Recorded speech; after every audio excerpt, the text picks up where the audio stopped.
Il n'a ni beauté ni éclat pour attirer nos regards, ni rien dans son aspect qui pût nous le faire aimer. Il était méprisé et abandonné des hommes, homme de douleur, connaissant la souffrance, un objet à la vue duquel on se couvre le visage. Ésaïe 53, 1, 4. Qui a cru à notre prédication? À qui le bras de l'Éternel s'est-il révélé? S'écrie le prophète Isaïe en transmettant le message de Dieu. Message, révélation tellement en dehors des conceptions humaines, tellement opposée aux pensées de l'homme, qu'Isaïe se demande pour qui, pour quel temps il prophétise.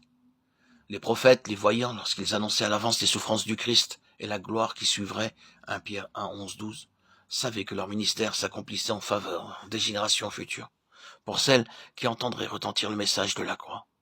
Et l'apôtre Pierre nous dit que ce fut l'Esprit du Christ, lui-même, qui inspira les prophètes et annonça à l'avance ses souffrances. Ésaïe prévoit l'étonnement, les doutes qui s'élèveront dans les cœurs des hommes à l'écoute de son message. Qui a cru à notre prédication? À qui le Seigneur s'est-il révélé, s'écrit-il. Alors qu'il décrit un Christ sans apparence croissant devant l'Éternel comme un rejeton, comme un faible arbrisseau hors d'une terre desséchée. Et cependant, qu'ils étaient précieux aux yeux de Dieu, ce faible arbrisseau, cette branche qui porterait du fruit. Ésaïe 11, 1. Le plan de choix, Israël, Ésaïe 5, 7, avait frustré les espérances du divin vigneron et sa vigne était devenue stérile. Le Christ était le rameau sortant du tronc d'Isaïe, le rejeton naissant de ses racines, qui porterait le fruit attendu. Bien qu'aux yeux des hommes, il n'eût en lui quoi que ce soit pour le faire aimer ou désirer. Lui, le précieux rejeton, lui, le bien-aimé du Père. Il serait le méprisé des hommes, un homme de douleur, connaissant la souffrance. Les hommes se détourneraient de lui et l'abandonneraient, car la souffrance et la douleur éloignent. D'autre part, aux yeux de Dieu, cet acte d'amour et d'abaissement volontaire désignerait le Christ comme digne des hommes, des honneurs suprêmes. Son serviteur juste serait exalté, haut, élevé, mais aux yeux des hommes, il serait un sujet d'étonnement, dont on se détournerait.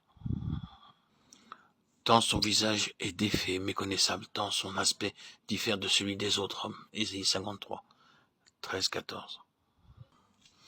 Ah, combien ne dut-il pas être défait, le visage du saint et du juste durant les heures d'agonie. L'agonie en Gethsémani, l'agonie du supplice, combien douloureux, le visage ensanglanté, sous la couronne d'épines. Combien affaissé, brisé le corps déchiré par les lanières armées de pointes de fouet romains. Voyez le poteau noirci, maculé du sang des condamnés, meurtriers ou rebelles. Voyez les bourreaux autour de la victime que Pilate vient de leur livrer. Ils arrachent les vêtements, ils lient les mains, ils poussent le condamné vers le poteau d'infamie. Il y attache si étroitement qu'il ne peut faire un mouvement. Voyez, les lanières déchirent les épaules, le sang coule. Bientôt, le dos n'est plus qu'une immense plaie. Et l'horrible supplice dure un long quart d'heure. Un manteau de pourpre est alors jeté sur le corps lacéré. Des épines sont tressées en couronne et pressées sur le front de la victime.